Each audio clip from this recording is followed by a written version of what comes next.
जय किसान green India technology कंपनीचे biological fertiliser Sunil भाऊ शेजवळ जायदरे तालुका येवला जिल्हा नाशिक।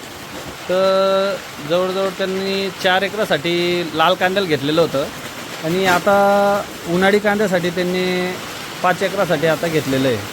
तर आता बघू शकताय अवकाळी पावसामुळे या भागातील लाल कांदे खराब झाले होते आणि त्यांचे ह्या लाल कांद्याला वापरलेले लाल कांदे काढून पडलेले आहेत। तरी सडगाण खूप प्रमाणात झालेली आहे जायदरी साईडला आणि खूप लोकांचे कांदे गेले पिचक्या रोगाने।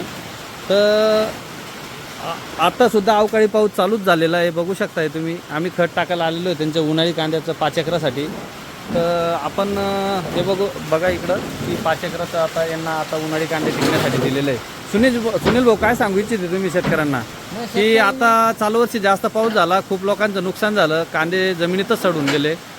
नाही, त्या प्रमाणात आपले सडले नाही। हां, कारण हां. कसं आहे की जैविक वापरल्यामुळे आहे ना, हां हां पीक बी चांगलं आहे, कलर बी चांगला आहे आणि ॲक्च्युली तुमचे कांदे आहे तेवढे निघाले, नाहीतर काहींचे आपले आधीच पातळ झाले होते। बरोबर। तर आता बाकीचे जे नंतर कांदे लागवड झालेले जे जास्त पावसानंतर, तर ते कांदे तुमचे एकदम ते पण चांगले व्यवस्थित ते एकदम भारी पाचीवर आलेले। इथं बघितले असते तरी इथं तुम्हाला लगेच मिळेल सगळी। बरोबर। तर आम्ही आता त्या प्लॉटवर व्हिडिओ काढण्यासाठी जातोय आणि जय किसान ग्रीन इंडिया कंपनीचे बायोलॉजिकल फर्टिलायझर वापरलेले कांदे काही का होईना चांगले प्रमाणात कांदे दिसत आहे आमच्या डोळ्याला। आणि आता आम्ही उन्हाळी कांद्यासाठी खत टाकायला आलेलो होतो।